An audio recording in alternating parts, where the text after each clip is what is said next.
پیشہ برا ہے جوانوں، یاد رکھنا، ایک پیشہ برا ہے، اور وہ ہے کسی کے آگے ہاتھ پھیلانا۔ جو جھاڑو دے کے روزی کماتا ہے بڑی شان والا بندہ ہے، جو سویرے اٹھ کے ٹائم پہ منڈی جاتا ہے، پھل لاتا ہے، ریڑی لگاتا ہے، وہ بادشاہ ہے، بادشاہ، اس لیے کہ اس نے ہاتھ نہیں پھیلایا، اس نے رب کی رحمت کا دروازہ کھٹکھٹایا ہے۔ وہ بادشاہ آدمی ہے، اس نے اعزاز کے ساتھ اپنی ذمہ داریوں کا احساس کیا۔ بڑا مزہ آتا ہے جب شام کو بندہ اپنی دکان بند کرے اور پھر چھوٹے چھوٹے نوٹ گنے، اور پھر ان میں سے نا، میں نے دیکھا ہے غریبوں کو، کہتے ہیں جی میں نا جی وہ جو 50 روپے روز دے رکھے نے اللہ دی رات دینے نے،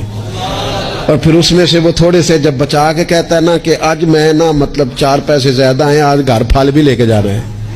وہ جو ذائقہ ہے اسے کبھی محسوس تو کرو۔ میرے رسول پاک علیہ السلام نے فرمایا سب سے بہترین کھانا وہ ہے جو اپنے